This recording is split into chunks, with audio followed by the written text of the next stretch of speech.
Yeah. And I guess by now, everyone in St. Lucia, if not the entire world, St. Lucians in the diaspora, have heard of the Flogg Blogger Jason Sifflet.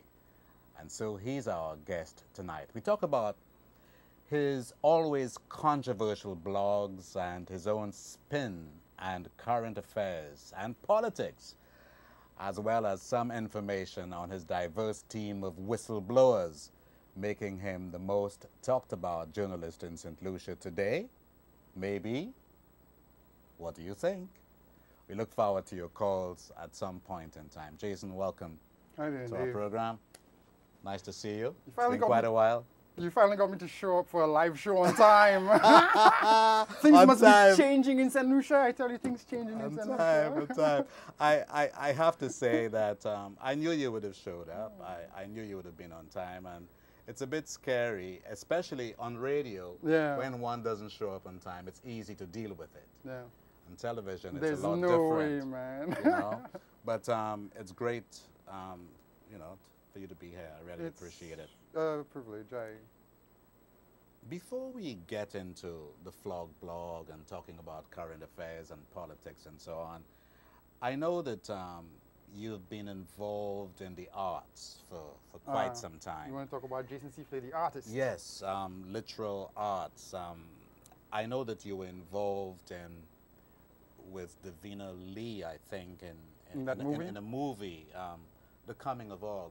But before we talk about that, let me just play an excerpt, and then you will give us a sense as to what was really happening there and the way forward. So let's bring on that clip right now. The actor, Jason Sifflet.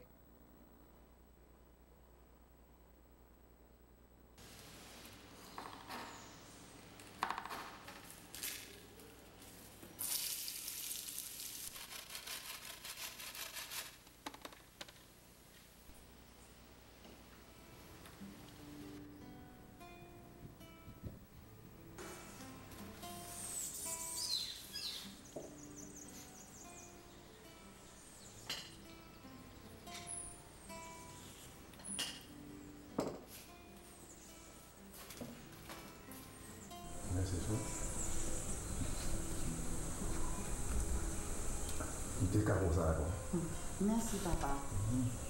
Bon, actuellement, il veut jouer guitare. Pourquoi ça fait droit? Bagay pas qu'à venir plus meilleur ici ou ça? Tu peux la comprendre quoi? Tu peux comprendre actuellement. Tu peux comprendre. Là c'est moi. Viens ici, viens pour tes invités avec papa. Au revoir papa. Ma frère. Parfait. Donc, ma frère, tu marches. Alright, marchez bien, marchez bien. Ou quand aller marcher, c'est 6 000 plutôt au marché aller en ville avec Allemagne pour travailler ouvrier. Si tu vois la batterie, s'il vous plaît. Je jouer guitare, marcher, bêtise.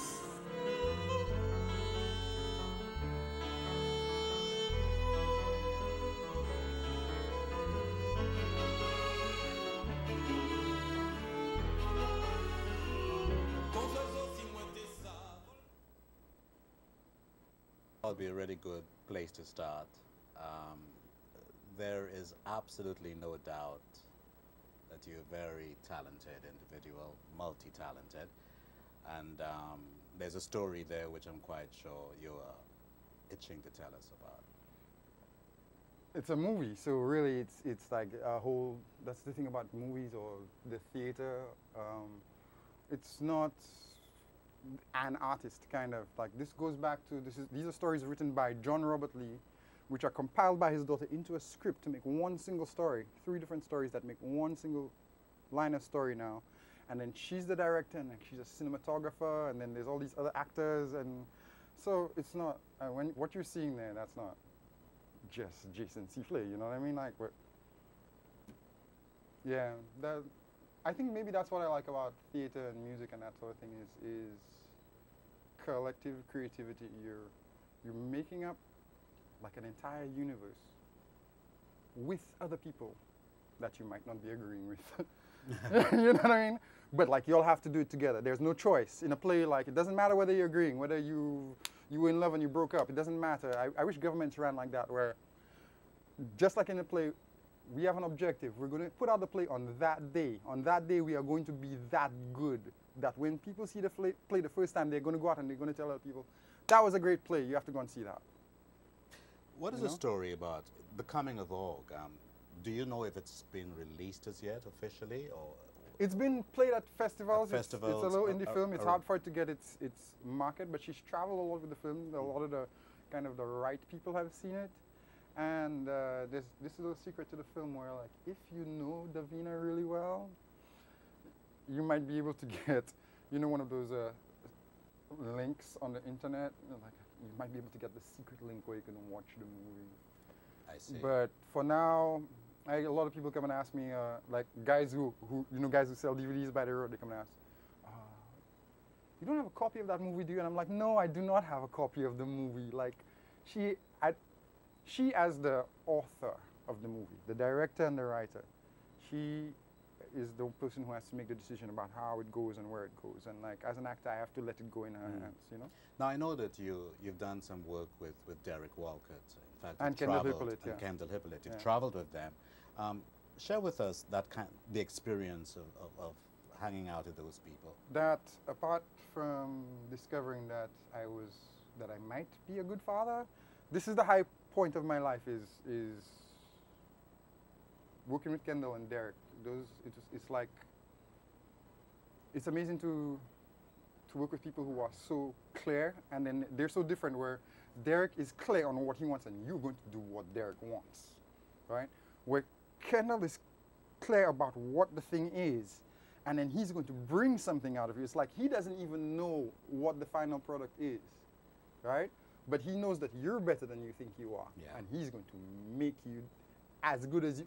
He doesn't even know what it is yet, but he's going to make you that Sort good. of a work in motion. Yes, Just right. And then you get to meet these amazing people. Like with Kendall, I went to Carfest in St. Kitts, where not only do you meet all these great artists, but they come, the Trinidadians, they have this huge production with like, it looks like 500 people on stage, right? And they come to you and say, they ask you if you're Lucian? Yeah, I'm a Lucian, yeah. What are y'all doing this year? We're doing Malfini. Malfini is this kind of, this Roddy Walker play. It's like this horror story about 3 guys who bury a child in the sugar mill to get money, and like apparently it's a true story or something. One depressing horror story thing. And in St. Lucia, while we practiced, we're thinking, this is so depressing. People won't want to see this. But when we go to St. Kitts, the Trinidadians, we say Malfini, the one about the guys who, they're like, yeah, the fellas who bury the little boy, and they're looking at each other, they say, look, you see, the Lucians are serious. These people are serious about art. You understand? These people are serious about, we're going up on the stage doing a little song and dance, endless flags and fire and jumping around, and it don't mean nothing. It don't mean nothing to them. Like, there's his magie. The Jamaicans think there's his magie compared to what Kendall and Derek do. Yeah. And that's really good for you as a Lucian. You realize, like, wow, we're with something. We just don't know it. But I recall many years ago, in the 1960s, 1970s, you had the Arts Guild, and St. Lucians. You're talking about the golden era, man. My generation, we looked forward every season to some theatrical works. Man. In those days, it was the Castries Y'all Town didn't Hall. even need TV, because you know, what it was really was a very special the time. theater in those days that you had in St. Lucia. Y'all didn't need to go to New York to see theater, because the best theater was Right here in St. Lucia. there. At like the Castries Town Hall, right in the middle of town. Middle of town. That's amazing stuff, man. I don't know what happened to us. Do you think we can ever get back? We can revive that?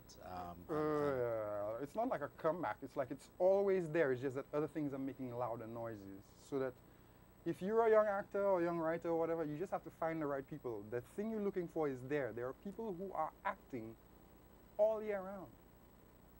There are people who are writing all year round. You have to find your people.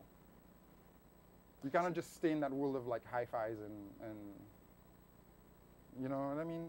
You have to look for your people. You have to seek them out.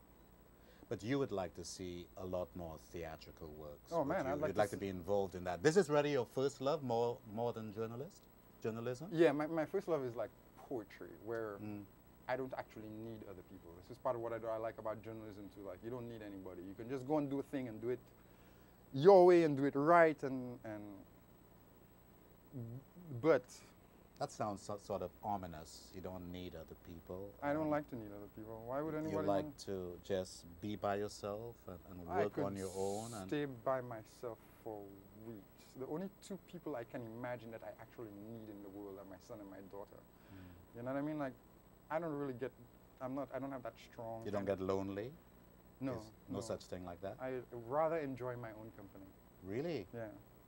Very interesting. Someone told me that not too long ago, something sort of similar. Yeah, I am much less likely to start talking crap to me than someone else. You know what I mean? That's interesting. Yeah. That's interesting. Sometimes I just can't take people on.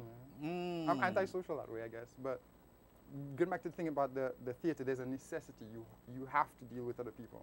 And if you're going to do it right. And also, theater, you see dance, music, all of these things are writing too. So as a writer, like, I had to know how to write for somebody who's on the stage.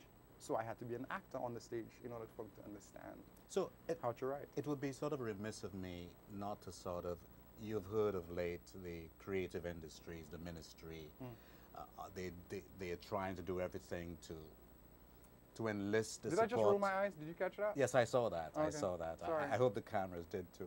Yeah. And where do you think there is potential in the arts? What would you like to say about the creative industries in St. Lucia? The product is here. The talent is here. The money, the market are not here. You understand? You have 200,000 people. Let's say, Dave, that you and I had a band and we were hot. Our songs were great, right? Like, just everything we did was truly great. But we're living in a place in America, name a place in America that has 200,000 people. Let's say Wichita, Kansas, right? And the two of us are in Wichita, Kansas with a great band. What do we do, Dave? What is the first thing we're going to do when we realize we're good? We're going to get the hell out of Wichita. You check what I'm saying? We're going to go to LA or New York or Miami or Chicago or someplace where there's people. Yeah. Right? We go so in St. Lucia, like we have to go Martinique, Barbados, cruise ship, somewhere where there's people, right? And it seems to me that creative industries is missing that point, that anything you're doing here should be training to make people better or to help them finish their product, right? Apart from that, get them the hell out of here.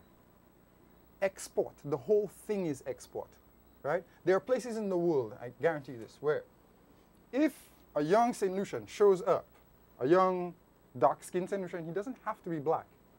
Once he's not white and he have some dreadlocks, right, with a guitar, they'll think he's Bob Marley's son, and they'll pay him as though he's Bob Marley's son.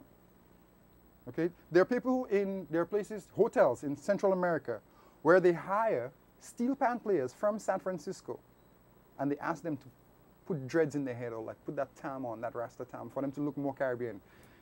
And I check in like, wow, and we have steel pan players here working waitress and waiter and bellboy, and the fellas could be just playing steel pan all year round. Like nobody looked into that. But then... But it's not all negative, is it, in St. Lucia? It's at least it's a starting point to better things. Well, that's but I get your drift. I get your drift. We have totally. the product. We are the product. There's something that's happening here. Derek Walker is not an isolated incident, although he's an apex of excellence that's hard to achieve again, right? But he's not like, we're the same species as this man, right? You check what I'm saying? Something going on. Exploit the thing. Let's exploit it. The world needs what we do. The way we express ourselves, the ranki-tanki-tang-tang and the quadrille, and nobody can do that. There's nobody else in the world who can go ranki-tanki-tang-tang on a banjo, the way Favre and these old guys do. It's interesting you mentioned that, the banjo and so on, because we are right now in the season of La Waltz. Oh, thank God. And La Marguerite is in October. And I imagine this week there will be all sorts of things, seances and so on happening in the rural St. Lucia. Are you a fan of the Lawas And then not just not just a fan. I understand where Harry Simmons and Derek Walker are coming from. We're like, it's not just a fan. That's me. That's where I'm coming from. Right? That's my history. That's my genes. That's my, you know, it's so deeply inside of me that to deny it would be to make myself a fake. It's interesting you say that because one has got the impression for a long time that St. Lucians don't quite understand or they don't pay much attention to we don't see the value in it, so we ran away from it. We didn't see the value. We didn't understand, like, it was in the 70s and 80s, we went through a thing where, like, anything that was valuable was something that was able to be sold. Right? We're only now with, like, Facebook, for example, coming back to a time where we can see that the thing has value, even though it has not made profit and will not make profit for the foreseeable future. We can clearly see everybody's using Facebook, right? So it's not a failure. It just hasn't made money yet, right? We're coming back to that time now. So, like, the Flogg is one of those things where, like, it didn't make money yet, but clearly it's valuable. Quadrille and all of those things. We're going to come to a point in Sunshine where the musicians is going to hit them like, oh, we don't have to copy the reggae and the soca and the, because we have something just completely unique. Yes. Yes. And all we have to do is make it at a strength that 100,000 people in a stadium want to sing. You check it. Why? Yeah, I agree with you wholeheartedly. Let's talk about journalism. How did you get involved in it? I know, and I'm kind of interested in finding out why is it that you've been at The Voice, you've been at The Mirror, you've been at The Star. I just want to find out how you became interested in journalism, and if you can give us some sort of high points, low points in all the media establishments, the newspaper establishments that you worked in. Oh my God, you're going to make me tell you a horrible story. Please. You want to hear a horrible story? Not okay, look the vibe. So I'm 13 years old, and Kendall Hippolyte is teaching me poetry, and I don't realize like I want to be a poet. I realize, oh no, I'm a poet. Oh no, what am I going to do? These people don't pay rent. You know what I mean? Like, they have to be teachers, you know what I mean? So how I got to deal with that? And I'm like, okay, but I don't want to be a teacher. I want to be writing all the time, which means you have to be a journalist, right? Journalists get paid, and yet they write all the time. That's all they do all the time is write. Okay, so I do that. I come out of secondary school. I work in Ministry of Agriculture as an accounts clerk for a while, which taught me, like, never ever to work in a job where I don't write ever again, right? That was that lesson. And then I break into the Voice. Instead of bringing Mr. Ellis my CV, telling him, because my CV wasn't worth anything, I have some CXCs, right? I wrote a story, something about forestry. I just wrote a story and I brought it to him. But I brought it to him on a Friday, so it's a deadline day. So he didn't even really take me on. He was like, yeah, put it there. You have a phone number there, or I'll call you. Check me on Tuesday. So when I come back, he tells me, okay, I read your story. That's a pretty good story, but I don't have a job for you right now. So I'm depressed already. I'm like, oh, I don't have a job. He says, I don't have a job for you right now, but if you come back next Monday, I have a job for you. And he goes back and work. He's going back to work. And that's how I got into journalism. I just brought the guy a story. And I keep telling that to anybody who tells me they want to be a journalist, I tell them. I tell them, your CV don't even matter, brother. That editor wants to see that you got them a story without them asking you to get it. Yes. Right. And you did it properly. So that worry is off his head. And that's worth all the degrees in the world. Right. Okay, so there's nothing quite like, you know, not just talking the talk, but walking the walk. Yeah, you show up and you show that you are. You show slate, you for real. You know what I mean? And I guess that's what I showed Mr. Ellis. And so I stay with The Voice, I go and study, and I come back, and I go to the Crusader, and that was a good experience because I learned a lot from George Odlum, and I learned a lot. You actually worked with George? Yeah, man. I was the assistant editor to George at the Crusader. Wow. That must have been quite an experience. It was great, and it was horrible, and it was like, it was like having a headache and an orgasm at the same time. It was great and horrible, you know. And also, that one taught me that I do not want to be an editor. Right? I want to be the writer. I want to be researching. I want to be in the field. I do not want to sit there going over people's P's. No, I ain't going over no P's and Q's with nobody. Like, no. I don't want that job of deciding what goes on what page, and that's not me. Right.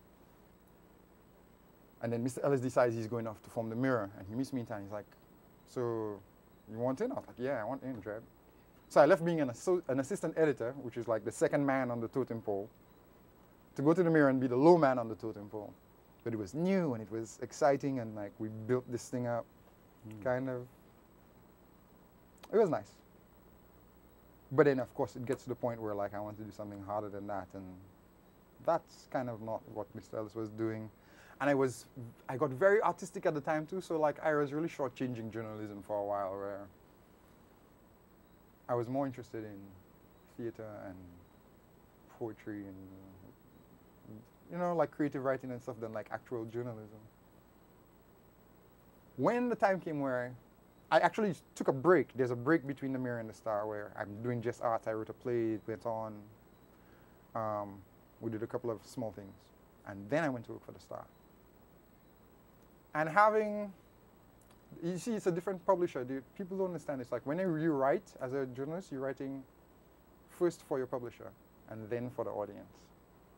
So then when I'm writing for Mr. Ellis, a whole different brain from when I'm writing for Rick.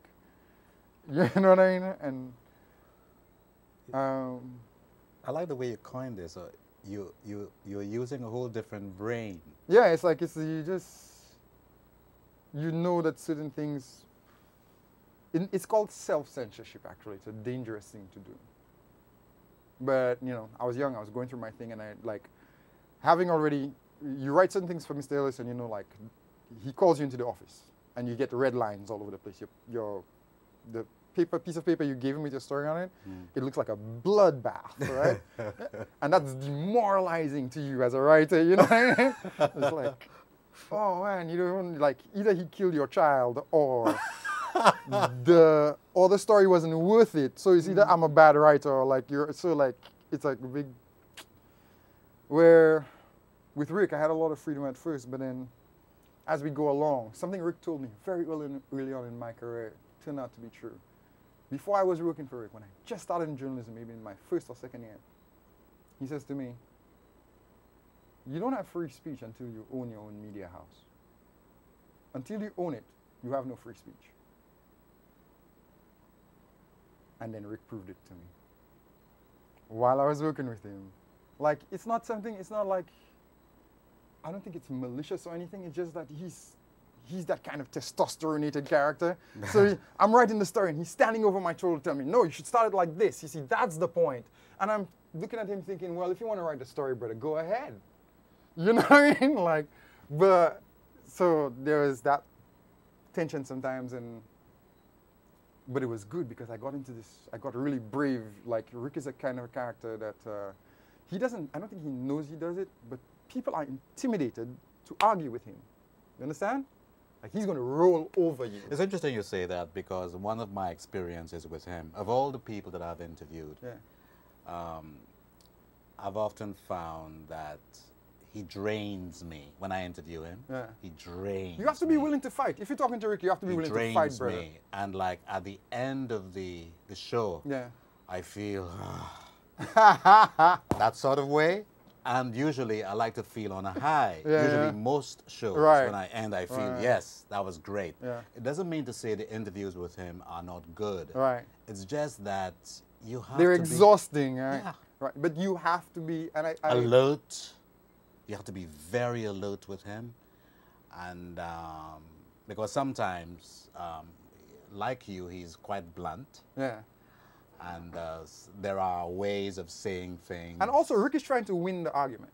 Oh, he always. Right. Now, like with me, I'm arguing hard, but I'm not necessarily. If you come with a really good point, boy, I'm willing to concede to that because, like, I have this thing where, like, I'm after. If people say the truth doesn't exist, and I'm after it, I think this thing exists. You know what I mean? Like, that we can get at the truth. Even if we don't get the final truth, we can go in the right direction. You know what I mean? But, like, Rick is trying to win the argument. It's not about, it's like a lawyer where, like, it's not really about what's right, wrong, true, false, whatever. He just wants to beat you. You know what I mean? So if you're going to So get... would you say that he succeeded in doing that Was during that? your stint at the Star? I got Did to... he succeed in beating you many times? Of course, yes. Yes? Of course, yes. Like, but it got That to... must have been very difficult for you. No, it got to a point where it was like exercising, where it was easier. After a while, like, he'd come in the office, and from the time he comes in the office, and Jason, from the time he opens the door, you know, like, and he's coming down, and I'm ready, you know what I mean? Like, I've done my research, I know the topic, I know what he's coming with, I know that. So he comes with this thing, like, the Ramsey report was a big thing with us, where he's saying, Kenny Anthony did something criminal, and he should go to jail for what he did, right? And Rick says that. yeah. That's in the newsroom. Wow. Okay, I'm crossing an ethical boundary here, and I should back up a little bit because the newsroom is... But I started telling the story, so I'm going to continue. Right. The newsroom is sacred ground. We're not really supposed to talk about too many things that happen in the newsroom. But that's understandable. Right. Yeah. But it was his opinion that Kenny Anthony had done something criminal, and he was going down this line, right?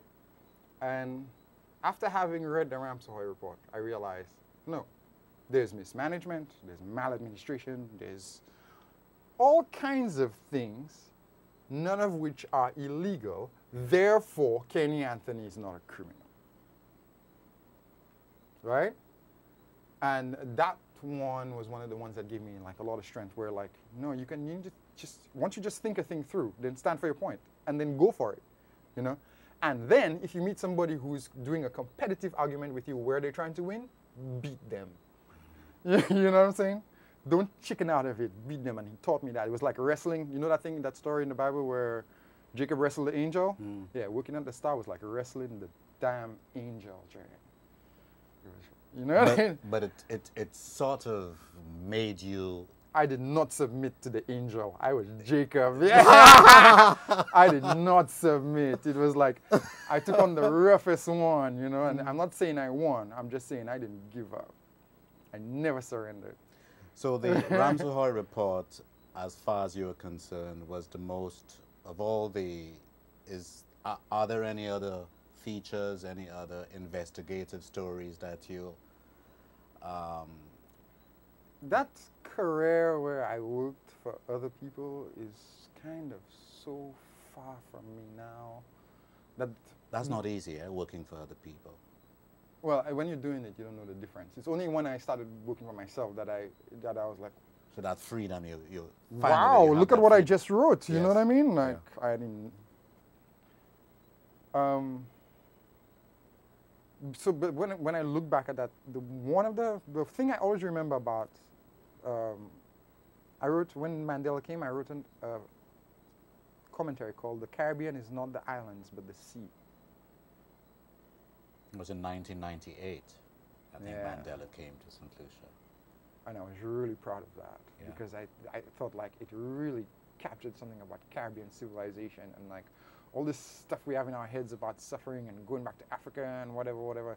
And he comes and he tells us that you're not going back to Africa like some victims who are getting paid off. If you come back to Africa, you're coming to save Africa from itself. Right? And then I look at the Caribbean and I think, like, how do these little nations get this thing done? But then if you look at the Caribbean as little islands, what you see is a powerless thing. If you just enclose it, and you see you see all the resources in the ocean and stuff like that, and it's like, wow, it's a powerful nation. Yeah. We can do that. We can fix Africa. Yeah. You know? Interesting thought. I'll tell you what, we're going to have our first break. Wow, that's been 30 minutes have gone by so far. I'm here with the master blogger, Jason, the Flogg Blogger, Jason Sifflet, and we will be getting into his blogs in a very, very short while. We will open the lines in about 15, 20 minutes time, just to give me an opportunity to get my feet wet somewhat, and we'll be back shortly. Don't you go away. Don't you go away. Stay tuned.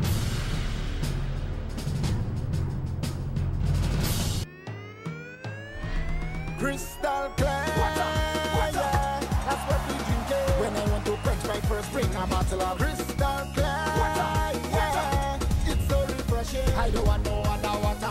The choice is crystal clear. Cool the temperature, revitalize me with. Give me a bottle of water. All on the road is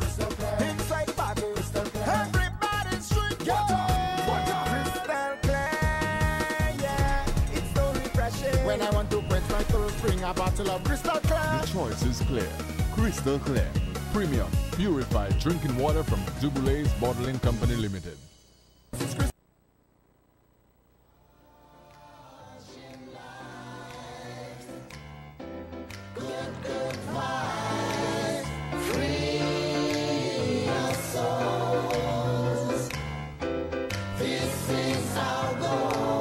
Yo, this is Aza from Cosmic Rhythm. You're watching Calabash TV. Touching live. Bless. Say we gonna be touching love. Feeling this grip with we kiss your rockers with them, we make it control.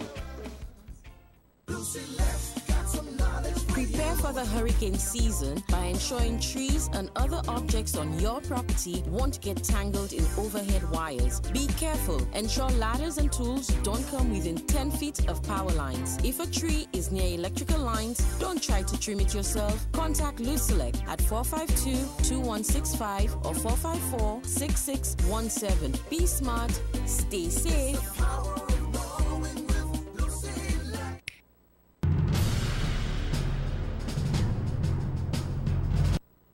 David Samuels, thank you so very much for staying tuned to us. And as I indicated earlier, we will be opening the lines in about 15-20 minutes time to give you the opportunity to interact with us. I have the Flogg Blogger Jason Sifflet with me. And let's go straight into the Flogg blog. How did that come about? Just the name I find somewhat titillating. What does it make you think of? Well, I don't want to say here. I don't want to say here. But You have a nice imagination there, David. I just, you know, I thought of a belt. Yes, a belt. A belt is a whip, actually. Yes, Yeah. a whip. Okay. Yeah. It's the slave master's whip. Mm-hmm. Right. And I have appropriated this whip. And now I am using it to lash out at those in power rather than the whip being used by those in power to lash. That's a very interesting thought. But there are people like the Rick Waynes and the Guy Ellises and the other media people who will say they're doing the very same thing in their own way. Ah, but they were using a ruler and hairbrush, and I am using a whip. Do you understand the difference? Like, it's just the technology that, I don't know, it's a different time, you know, like where people are more willing to say what they mean than, say, in 1984. You know what I mean? Where people would be, I remember when there was all that tumult in 82, I was like 10 years old. Yeah, right? that was the And SOP, grown-ups the would be leadership. at their own home talking about the government like this. You understand? That ain't happening again, brother. Fellas passing in front of Parliament while Kenny Anthony's making his way in, and they crossing him, talking about him. They don't care anymore. Like, people, you cannot get your respect from people for free anymore. You understand? You have to earn it. You have to earn it, right? And then the trust is like the opposite. The way trust works, you get 100% of trust for free from the beginning. You come into politics, if we choose you, we trust you 100%, but you're going to lose it much easier than John Compton lost it. Because it's a different time. We don't believe in nonsense anymore. There is no forgiveness in that. If you want forgiveness, go to church. You tell what I'm saying? This is a government. And then it's things like that that inspire, that got the Flogg to be what it was. Let me tell you, at first the Flogg was a joke, right? I'm kind of unemployed, so I'm watching The Daily Show and Stephen Colbert 3 times a day. And I'm looking at it thinking like, I'm better than some of those writers. So I just sat on one day, and I used to do something called the Niggertown News on email. There's a few people like Lynn Bristol who remember. They remember it as if it was something classic, the Niggertown News, you know, where I would do a small bit, like one little paragraph on every little story that happened for the week, right? And that would be, but with the Flogg blog, what I would do, I would do one story and just make as many jokes as I can. Unfortunately, because I'm a journalist, a lot of the jokes that I'm telling are kind of true. So, truth kind of builds on truth. If I say something, then people start calling me and giving me more information about that thing. People actually call you and give you more information. It's almost, I've reached a point now where it's almost like if I want to find out information about a story, what I will do is I will write a story with the small bit of information that I know. Right. Right. And it just shakes the tree and just like truth starts falling out. And it gets to a point where like, as if like, oh, German, that's too much, Jared. I didn't really want to know all that. Right? And that's kind of where we're getting to with the Flogg now, where like we're finding out things about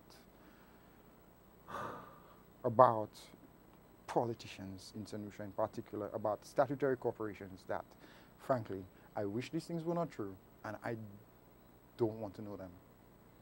But it falls to me. Some people, I mean, there's no doubt that you are gifted, you're a good writer.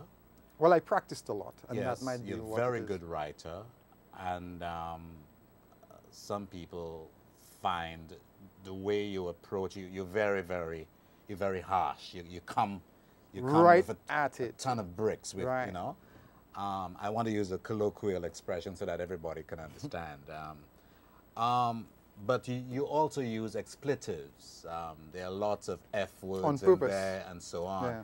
Talk to us about that. And in some stories more than others, I will use the expletives. Yeah. Talk to us about that. Because there are some people who say, they're offended by it. Yes, they're offended by it. And they say, but why does he have to use that? Right. He writes very right. nicely. It's like Beyonce. Beyonce's a great singer, but she's always showing you her panties. And you're looking at her thinking, you don't have to show me your panties, girl. Like, you're a good singer. Rihanna has to show me her panties. You know what I mean? Like, but like, you can just keep your dress on. It's okay. Your songs are good, right?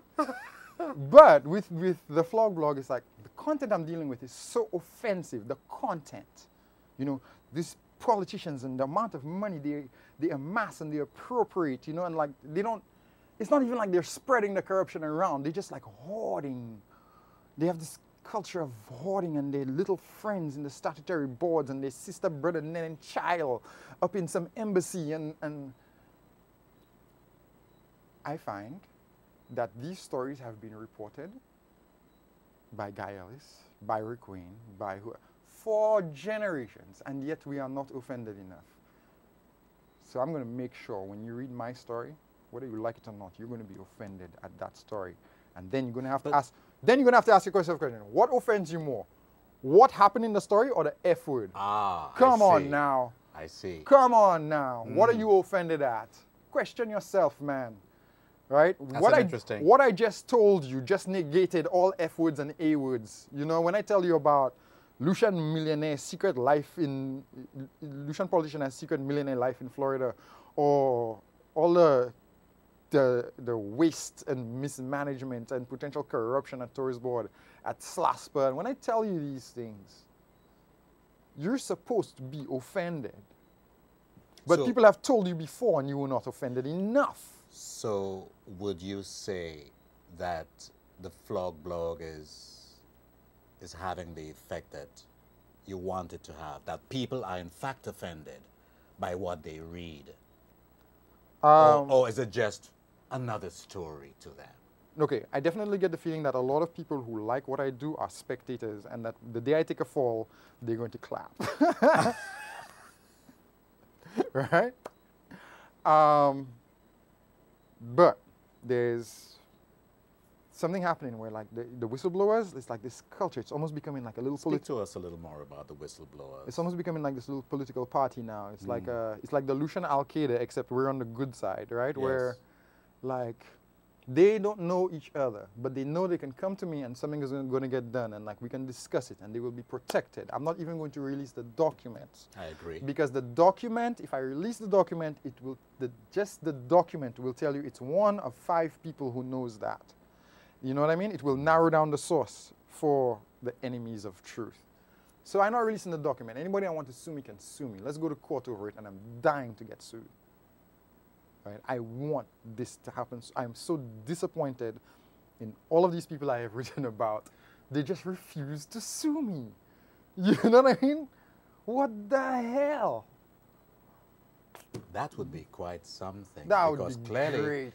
Clearly, I mean, St. Lucians, the attention of this country, if anything like that happens. Ah. Which leads me to another point. You're talking about being sued, and just recently we heard about the threats being made at our good friend Timothy Polio. Ah. And that story, it is alleged, in fact not alleged, he read it during news spin, and we saw what happened. Yeah. They just put him in the fire. You are hoping something like that might happen to you? Well, And if it does, the thing, are you prepared for the consequences? it's like the art of war, right? Where like you know these threats exist. Now we run journalism as if like we know the threats exist and we're going to constantly dodge them. Why would we constantly dodge them? You're never going to beat them if you dodge them. True. You have to face them down. Interesting. At some point you have to face them down and punch them in the teeth because they're wrong. Right? We're not wrong. You know what I'm saying? Why is it that we're cowering before these people our whole lives? Is like it's like they get to abuse us and then we have to respect them afterwards? No. It's a democracy. We're the boss. You check what I'm saying? We're the actual boss of the democracy. And then we have our servants out there acting like they're kings and princes, spending money all over the place. And then they're getting on as if we have to respect them and ask them nicely what they did with the money. Right? If you're running a business, Dave, and your servant, your employee, goes and messes about with the money and they have their father, sister, child in their department doing all kind of magic, when you're asking them what they're doing over there, you can use all the F words you want, you know. The Labor Department have no problem with you. You know what I'm saying? Like, as far as I'm concerned with these politicians, like, take me to Labor Department because, like, I'm the boss. You know what I'm saying? When I talking like that, I'm talking for taxes I pay already. Like, we don't have to, they can just lie willy-nilly. So, like, we have the spectators, we have the whistleblowers, and then we have... Give me 2-3 stories that you thought really created quite the hits on that just went. Here's an interesting thing. Hold on a while. Let's go to Leclerc. We have a first caller. Hi. Good evening, caller. Hey, good evening. Hi, how are you? I'm fine, thanks. Hi, Dave. Hi. The prodigal son. What do you say, my bro? Good. From Leclerc, my hometown. My question to you is, on and on, you hear Rick on the radio, television, calling journalists. He always laments on the state of journalism and the media in St. Lucia, and he calls the journalists cowards. Can I get your assessment of this statement? Do you really agree with him? And if so, why? Will it be this for the same reasons that he does? I think when Rick does that kind of stuff, that's part of his business model, where he's building his kind of his corporate image is kind of based on calling out the other journalists, right? But then if you look at what Rick has covered and what he has not covered, okay, like take the Grindberg case. Rick has been dinging Grindberg like crazy for years. As it turns out, Grindberg is not suing St. Lucia for the contract that Kenny Anthony signed. Grindberg is suing St. Lucia because in his mind, he signed a contract with Stevenson King, and Stevenson King didn't mail the contract to him, right? And Richard Frederick knew that, and Rico Wayne knew that, but they run in the story as if Kenny Anthony did something. You know what I'm saying? Now, I'm not on Kenny Anthony's side, don't get me wrong.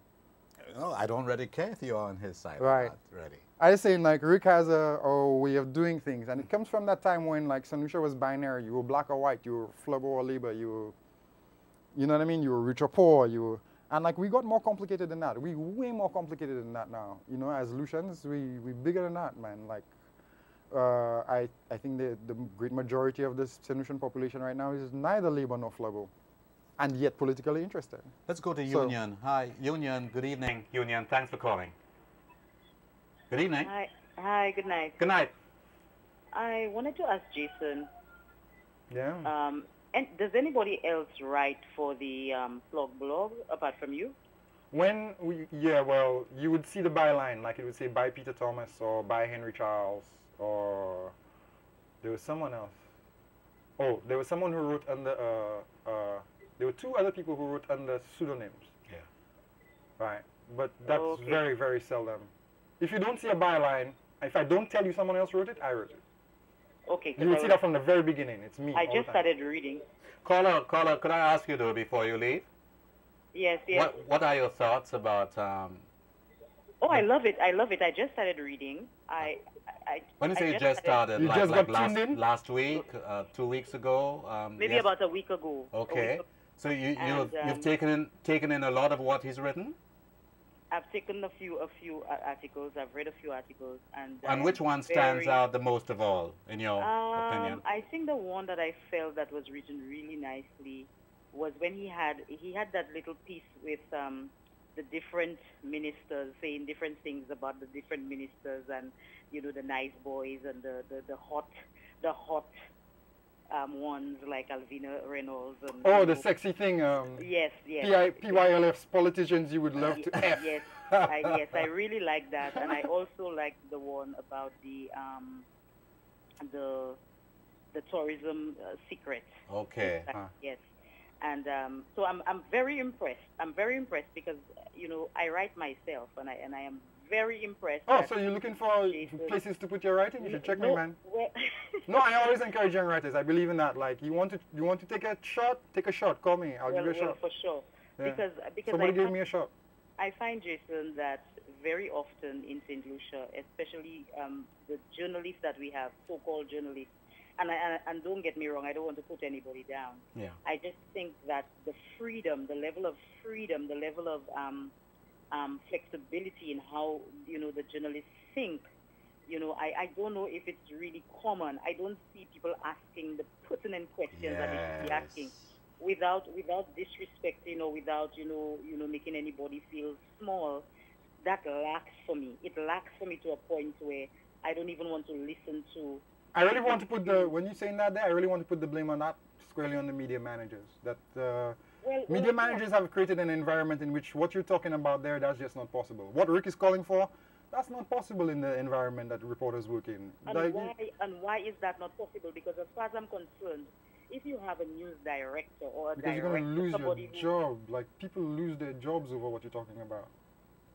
Lose your job? I mean, when you go to do a degree in journalism or communication. When you want to do a degree in journalism and communications, you probably can't get a job in St. Lucia. They want you to come out of secondary school.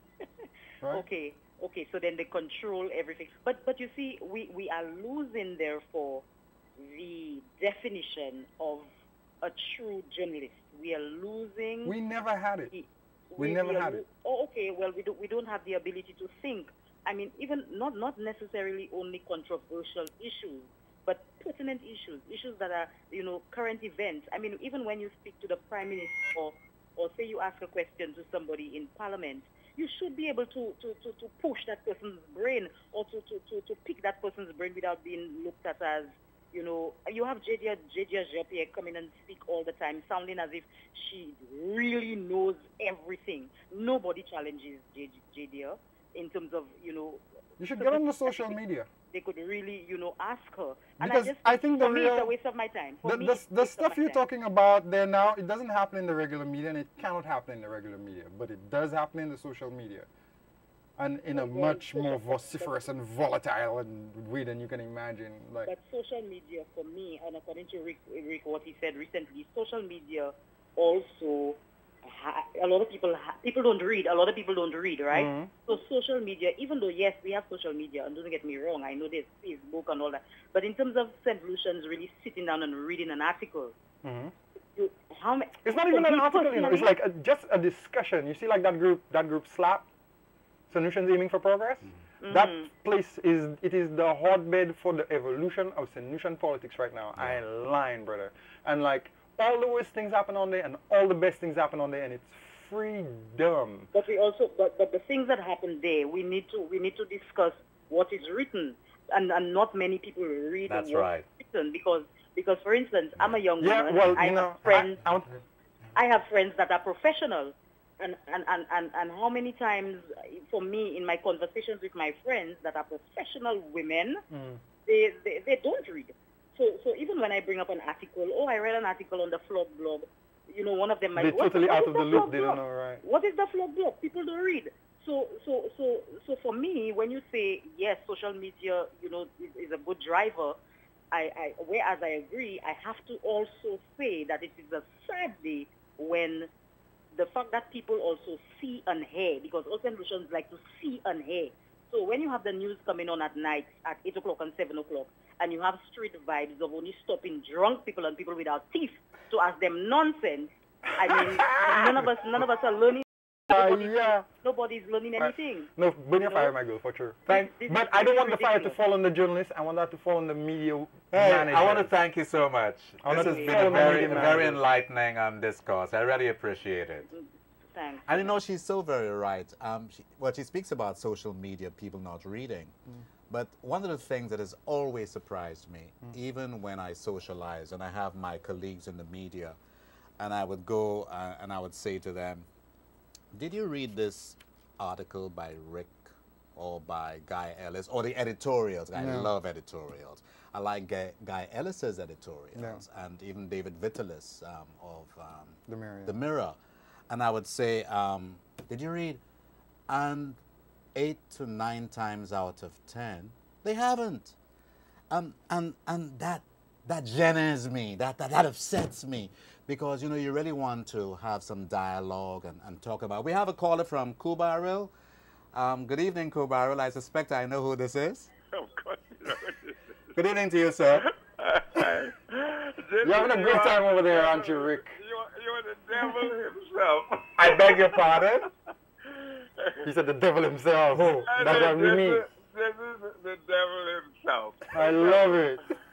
I love it. I'm going to keep that quote, Rick. On a serious note. I'm going to use that in my marketing. Okay. I'm going to use that quote in my marketing. Good. I know. Jason is a major talent, David. I have always told him so. I was amazed when I asked him once about if he had ever heard of Hunter S. Thompson. And he hadn't. I really was surprised, because that is the real genesis guy of what Jason is doing. But you have to understand also, and I agree for a lot of what he said, but anybody would try to write what Jason gets away with on the blog and try writing that in a newspaper. Number one, you get the whole church in you. You get every mother on your case. You get sued. You get all of those things. Because what he's getting away with there, first of all, is profanity. And don't think I'm preaching. You know I'm not. Okay? Yesterday I went down and I think we could have tested that, Rick. I think we could have tested all of that. I think we could have tested them, and we never tested them. You understand? Like profanity. Yeah, where does the line start, brother? Like, at which point am I cursing? When I say ass, is that cursing? When I say, like, at which point does the cursing begin? You check. We never tested them, Rick. We never pushed these people. Well, I don't know about that. I think I know St. Lucia well enough that if you wrote a sentence with 3 F words in it and 2 C's in it, etc. But Rick, I did it in the Star. I quoted Derek Walcott saying F words like crazy, and it was published in the Star. We did it. But it's not just the effort. And by the way, those are classics. And your pieces, Derek Walcott, were classics. I'm just saying, we could test those people, and we could push them. We could push all that nonsense they talk, that conservative trash. We could push that stuff out. You understand? And we never tested them. If you figured... We never tested them. This is the first time we're actually testing them. Are you suggest... Well... We've lived in fear of these people. How about testing it tonight on TV? Test it tonight. And say... How about you put on a TV show and I test it there? I don't want to put Dave. I don't want to put Dave in the trouble. I want to put you in the trouble. I want to put you in the trouble. You see what I'm saying? But you just said... On your show, I want to do it. On your show. I want to do it to you, Rick. Well, you don't have to do it. I want to do it to you. I don't want to do it to David. Let's talk about this seriously for a second. Okay. I agree with you, but yesterday I was saying to Tim on the show, this profanity thing, I don't have a problem with. I think freedom of speech should allow people to say almost anything. That's my personal point of view. Okay? But I'm facing a reality if Jason said a quarter of the things he writes on your on the blog, on your show, they would close you down. They take your license. If you wrote that kind of stuff, you'd have the whole population as if they never heard the F word before. I have used the F word on TV, but quoting other people and not as my own sentence. Do you see what we're getting into here? The same discussion we had about what offends you. He's talking about the F word. Why are we talking about the F word? That's what offends you? That's what the difference is? That's not what the difference is. No, he was saying no, the difference is not the F word. The difference is in content and in the ability to take on the powers that be as a whole and not to choose a side and play one side against the other, Rick. I am telling you that's the what difference. it is. That's where it is. It's not in the F word. The difference is in being able to take on the whole power structure, labor flow, all of them, and not pick a side or not conveniently take one side or let one side off the hook in order to attack the other. Do you understand what I'm talking about, Rick Wayne? I think we're talking two different things altogether. You know what I'm talking about, Rick Wayne. Well, you want know what I'm talking about. I don't want to get into a discussion. No, but we have to get into the discussion. That's what we came here for. You making yourself the epitome of neutrality. That's absolute BS. I don't want to get into that. I'm saying, like, the same thing Dave and I were talking about, where, like, as if the F word was an issue, and you come and bring this here, Rick Wayne, of all people. I am not making the F word an issue. Why don't you hear? He says he's not making it an issue. So let's. But you're saying like that's the difference, as though like that would be the difference. That's not even the difference. Let's hear him out. Let's hear him out. Okay, let me adjudicate this now. Let me adjudicate. Oh, come on, let the bloodbath go on. Let us fight. No bloodbaths. Everybody in the country is calling for Rick and Jason to fight right now. Let's go, Rick. Let's hear you, Rick. Let's hear what Rick has to say. Rick, I don't want to be too long. Let's give you. Give us another half an hour for Rick and I to battle it out in front of the nation, man. Rick, go ahead, Rick. Yeah. You should have come down there. Rick agrees with you more than he disagrees. That's the problem. I want to talk instead, David. Yeah. About Jason's actual writing and humor and the satire that has taken leaps and bounds over the last year or so. It's very, very funny. I don't know about the validity of what he's saying there. You don't know? I suspect one of the reasons nobody has saying. sued him. I think one of the reasons nobody has sued him is because nobody. I think you knew that Grindberg was Stephen King's fault, not Kenny Anthony. I forgot. I think you knew that from the very beginning, Rick. I think you knew that Grindberg was suing us for Stephen King's contract, not Kenny Anthony. Let's not revisit this. I think you knew that. We've been through that already. Something on response on We've been through that already. Let's move on. I think you misreported that story. Let's move on. Can I just make a point on Grindberg? Let's move on, guys. Let's move on. David, can I say something on the Grindberg? Sure. Okay. First of all, Grindberg is suing the government of St. Lucia, whoever that may be. Secondly, it is absolute nonsense because in his own documents, he never saw any kind of renewal from King. He says so. Kenny Anthony's contract was expired. Let him finish, Jason. But Dave, we can't. This is the same nonsense that has been going on the whole time. This is dishonest. You will react after he's made his point. Yes, you were saying, Rick. It is clear. Jason and I have had a discussion on Grindberg before, you know. The point about Grindberg is he's suing the government of St. Lucia. He's suing the government of St. Lucia because Stephen King wrote him a letter saying he was not recognizing his contract and he was putting up the seabed for bidding. Which contract was he not recognizing? Grindberg's contract with the governor of St. Lucia. Grindberg was there were two of them. One of them had expired and the other one was new. That's not true, Jason. That is very totally true. wrong. Kenny Anthony's contract with Grindberg expired. It is totally and it was finished and it was over. The whole thing was over. And Flobber went to bed with this guy. That is totally misleading. Right? And then they decided afterwards, oh no, we can't do that. We can use this as ammunition against Kenny Anthony instead. It'll be much more valuable. That's dishonest. That is dishonest because you don't know what the hell you're talking about. Dishonest. The Kenny Anthony's contract with Grindberg expired. If we had just, left it there, he couldn't sue us because the contract expired. And there's no King contract. Neither. Right now we're finding out in court that the man wants the contract from Stephen King's government. All right, that's what he wants. That's what he's suing Okay, for. the two of you, look, he's gone. So to be continued, Imagine obviously. that. To be Imagine continued. that. Very, very interesting. Have we ever indeed. seen that before on a I'll talk tell show? you what we'll do. We'll take our final break, and when we come back, it's a lot more about the Flogg blog and, of course, your telephone calls. Don't you go away. We have just about 30 minutes left. Stay tuned.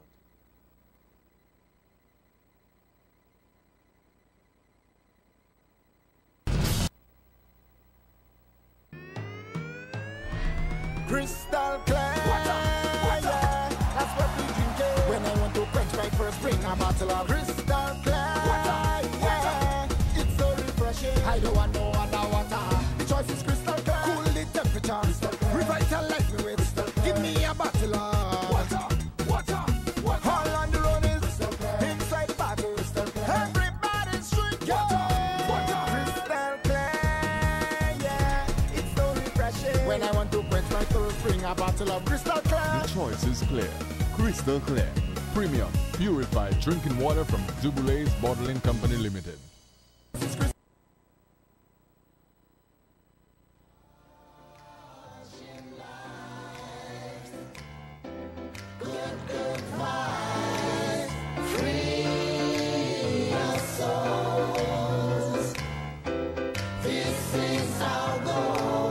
Yo, this is Aza from Cosmic Radio.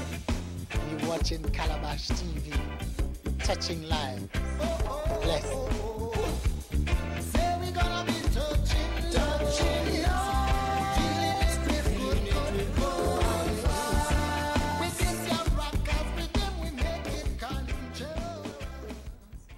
Lucy left, got some knowledge. Prepare for the hurricane season by ensuring trees and other objects on your property won't get tangled in overhead wires. Be careful. Ensure ladders and tools don't come within 10 feet of power lines. If a tree is near electrical lines, don't try to trim it yourself. Contact Lucia at 452-2165 or 454-6617. Be smart. Stay safe.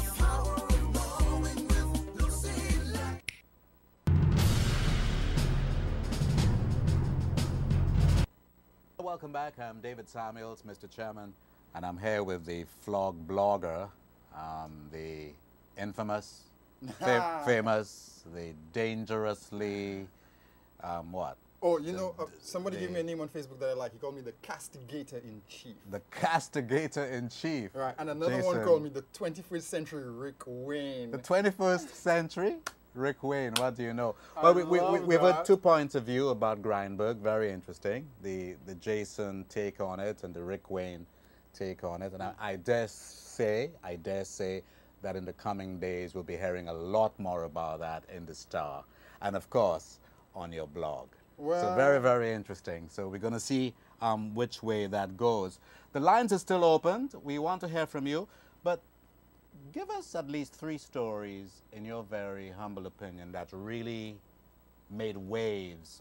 The 2 most popular stories on the social media. By far.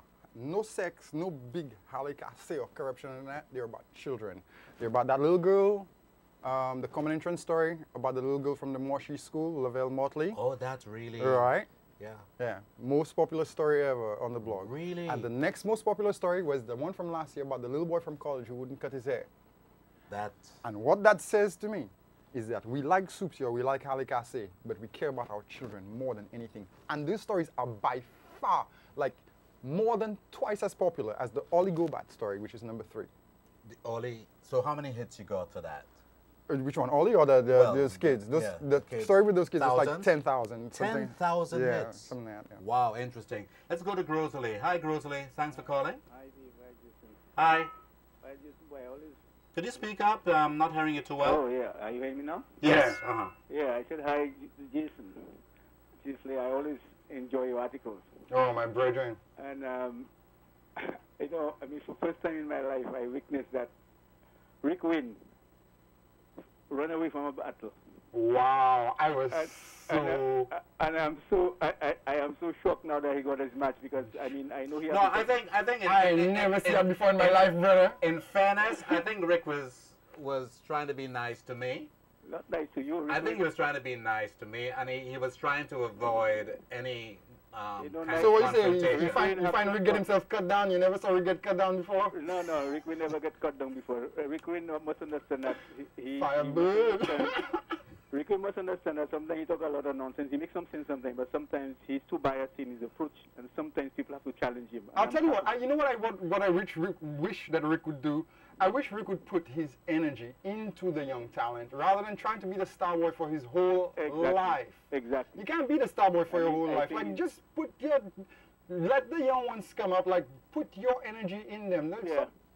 It's too much ego. And then that whole dishonest thing a while ago about like the government of St. Lucia, it's Stevenson's King contract you're looking for. Yeah. People rely on us for the truth, you know what I mean? That is what I'm reading within the lines, but I'm glad you bring it up and challenge him on that, because I mean Rick has been focusing on one particular point. I mean, sometimes even though we dislike somebody, it's dishonest, we must not always attack them all the time like that. No, I want to love Rick, and I want to continue to respect him. Okay, caller, thank you very much. Yeah, I want to keep him on that pedestal. Thank but you. like when he does stupidness, like you see the way he's talking about Grindberg, when he do shit like that, Dread, I can't respect you, Dread. You have to be straight with people. You know what I mean? You cannot come there and pretend as if you don't know that is Stevenson King contract Grindberg looking for, and then try and beat up Kenny Anthony for that. That's dishonest, Dread.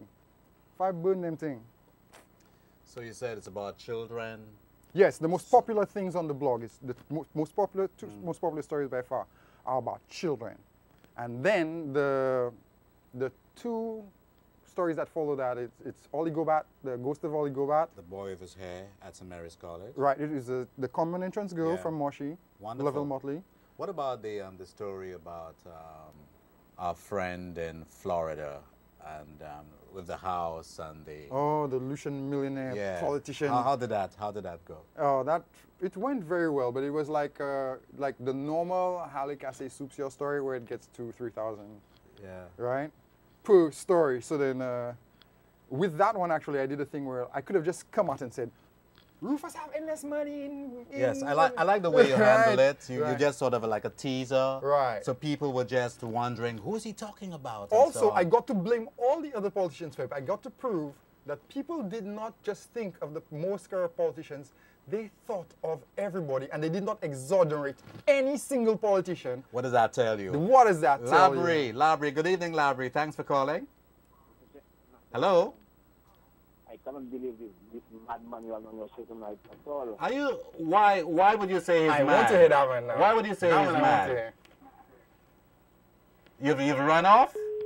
Well, there you go. Man. There you go. That's disappointing. This is something that you happens have to stand from for time to time. Point, He says, this I wanted to hear the man. Yes. I wanted to hear him. I don't want people to call his show complimenting. I wanted to hear him as well. I wanted to hear him as well. Make me fight for it. So he's chicken. Obviously, he's chicken. Well, maybe he didn't think about what he wanted to say properly. Yeah, but what is the point of calling? Just to call you a madman? That doesn't make any sense. If you want to call a fella mad, say why, and stand up and give and take if you have to. I guess. So that's a bit. Masturbation is fun too, you know. Yes, I mean, you don't have sex all the time. Lepanse, good evening, Lepanse. Thanks very much for calling. Yeah, good evening, gentlemen. Good evening. How are you? Yeah, not bad at all. Very good show tonight. Jason, man, I'm proud of you, you know. Thank you, sir. Yeah, I'm proud of Jason, trust me. What do you think about the guy who called him a madman a while ago? Trust me, you see people like these guys, when people stand up for their rights, they always get these kind of people to come and fight them down, you know. These are people that, you know, that, I'll say these are stooges. People that don't have any focus in life and don't know where they're going. And when you have men that would stand up against ignorant people and people that would try to bring us down, or people that don't come out with the truth, or people that you know, when the truth is in the front of us, and you have people like Jason that would come out and tell you exactly what is right and what is wrong, you will find people coming to criticize him. You know, a man like this gentleman will take us far. You know, we don't need no 9-to-5 journalists. We need journalists to go out and get the information and broadcast it and bring it to the light, bring the people. We need all of them. We need all of them. Pardon me? We need all the different kinds, you know. I mean, you know, there's somebody, but to me, you see, they have some that just stand in the background, you know, and they only comes out. There's a lot of information, bro. These fellas, these journalists don't bring out to us. A lot of information. They blame the government for so many different things, and they think in the I mean, look at. Yeah, I the know what amount you're of saying. They're corrupt- playing a stupid kind of game for sure, you know, where like, on one hand they criticize him, but they're not bringing out the information. So like, it's just a big, yeah. I check what you're saying. You know, a lot of these things. You know, when you have people like you that come out and you see that is a black cat. You know, and they figure to themselves, by who is that man who just come out on the media and just come out so bold-faced. And you know me, I wouldn't just say it's a black cat. I'd be like, it's a black effing cat. Yes. That is the way it's supposed to be. You come on direct, you know. You ain't putting much in your mouth to talk, to stick out on the ear. You know, and that is what I love about it. Anything else, caller? Yeah. And I respect that show tonight. Thank you very much. You're welcome. Thank you very much. Social media, mainstream media. What is the future of The marriage. mainstream media? Do you think the future of social media is the marriage of social media and mainstream media into something that creates value for people? And the reason why it doesn't happen yet is because both the mainstream media people and the social media people are so busy trying to make money that they cannot see what adds value to people's lives. They're trying to figure out, how do we fit the advertisers in? Yes. How do we fit the advertisers in? What are you worrying about? Like, stop thinking about the advertiser. Think about the people. The advertiser will follow you once you have the people. They'll be calling you up. Yeah. Most radio stations and TV stations, at least perhaps not in St. Lucia, but throughout the United States of America and Europe, a lot of the blogs and social media is very much part of mainstream media today. Yeah, very much part. It's more. It's just like people have found it to be more reliable. An addendum, you know, people. So clearly, it is a way that I think a lot of media houses in St. Lucia, that's the way to go. It is very, very important that you have a social media arm. Right. So that can. You have to have a strong internet presence. But precisely, look at what the Star has done recently. You know, and Rick and his team. Should have done that 10 years ago, man. Yes, clearly. They could have. recognized. The Star could have owned that whole thing. That whole thing that's happening with Slap and St. Lucia Daily News updates and what's going on in Choselle and all those pages and blogs. And the Star could have owned the whole thing, but like so stuck in that newspaper. Yeah, it was painful. What about the polarization? It's one of the pet subjects of mine. I find St. Lucia very, very polarized. It always has been, but it's got tremendously worse. Does that concern you? When one party comes in, it's jobs for their boys, the next one goes out, and you know, and so on. And clearly, something needs to be done about that. Are you concerned about it? Yeah, but you see, the math is against them. Right? You see the way solution demographics work. Most of the people are young and don't give a damn about Flubbo and labor anymore. They want to see a result. That's the bottom line. Right. Now, this is partly why we're seeing the intensification of that corruption thing, because like young people have no ideology, right? They want to see a result. They want a job, a connection, a deal, something. You know what I mean? They're not willing to sit there and listen to you talk about your great ideas for policy. To hell with your ideas for policy. Do something. Action. Yeah, for real. And to a certain extent, I can agree with that. But of course, it really helps to understand where you're coming from in history to avoid certain mistakes again. See, but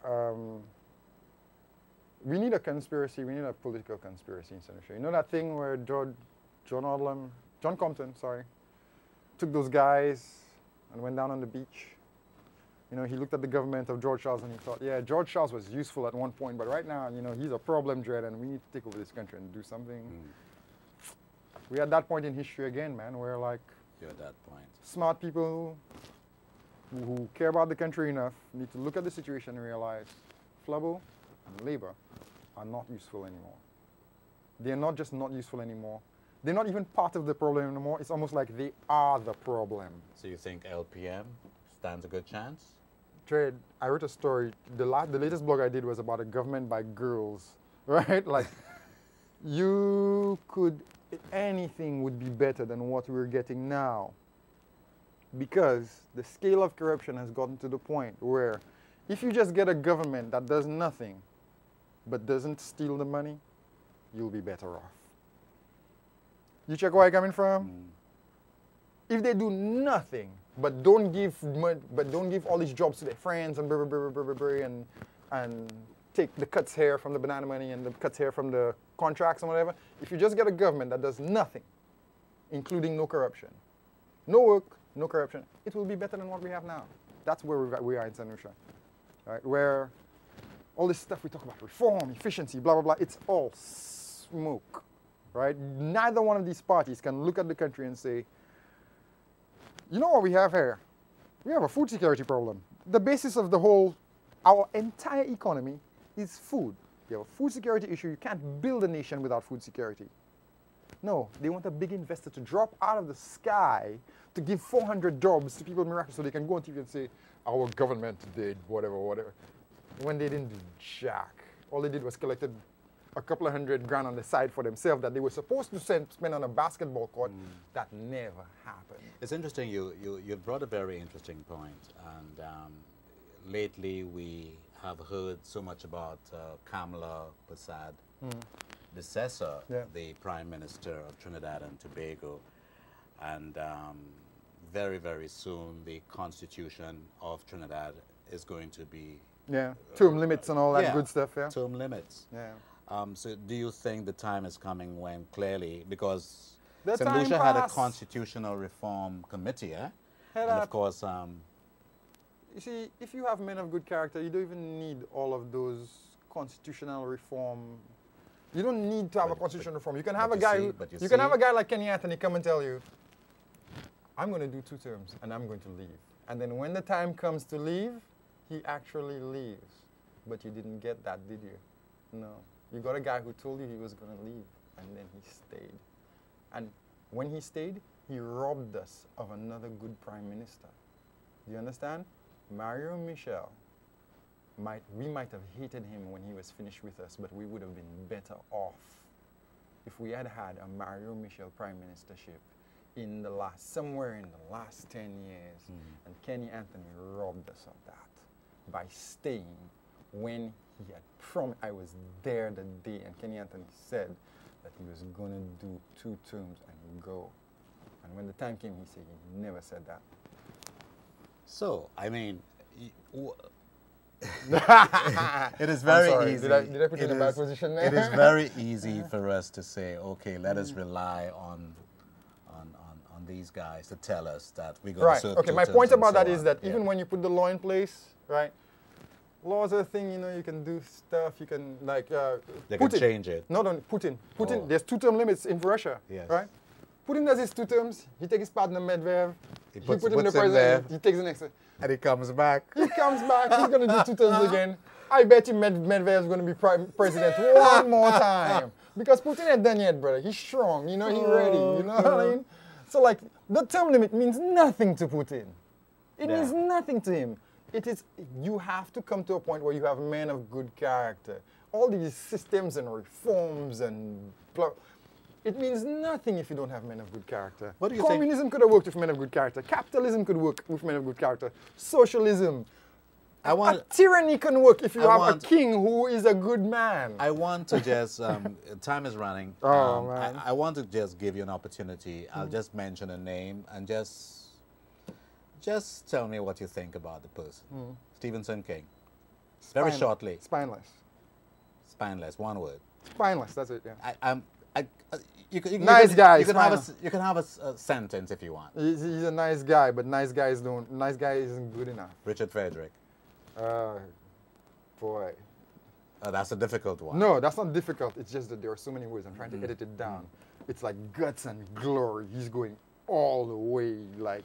He's either going to win or he's going to crash and burn in the most magnificent fashion. You know what I mean? We're going to do movies about Richard Frederick. Whether he wins or loses, it's going to be a Hollywood ending.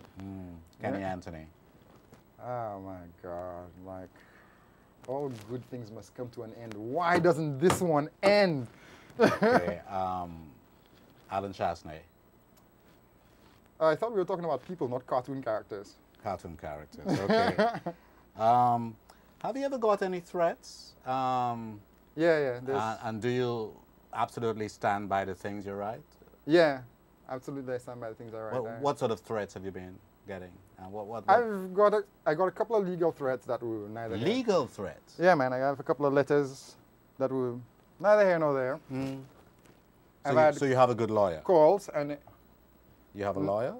No, Dred. If they, you hear me, I want to get sued. When they sue me, I'm going to show up to court without a lawyer in the hopes that they will send me to jail. Okay. The threats, what do they say? Questioning something that you wrote? Right, it's not like specific questions. It's like, boy, you're going to get yourself in trouble. They think, boy, fella's going to, you don't know what you're dealing with, you know. Fella's going to deal with you. From a lawyer? They're going to deal with you. Lawyers are No, that's to you? fellas on the road. On the road? Yeah, man. They're going to deal with you. Doing nothing, they're going to deal with you. You know what I mean? Okay. Somebody wrote a spell for me on Facebook. This character called Tokyo Rose, who used to be a friend of Richard Frederick, but recently, the recent post I saw, I was thinking, wow, that's a friend of Richard Frederick? That's very odd for them to be posting what they posted. Because Tokyo Rose posted something that I wrote. He reposted my blog about Rufus Bousquet. And I thought Rufus and Frederick were... So for Tokyo Rose to be posting my criticism of Rufus as a compliment to me, something gone wrong between Tokyo Rose and Richard, maybe. I don't know. But anyway, that was very interesting for me. I kept that one. I made a screenshot of it. It was like an OBS spell where the person... Is that right? Yeah. Cursed me and guaranteed that nothing I do will prosper. And it was very, very specific. Yeah. It was very specific about the things that would happen to my skin and yeah, it was sweet. Oh. And then, but knowing a little bit about the kind of obeah that they use over there in that camp, I responded that how can you cast a spell on Legba? You know what Legba is, right? I've heard. Papa Legba is, you know, the big boy in the obeah gods. You're checking? You're going to cast a spell on Legba?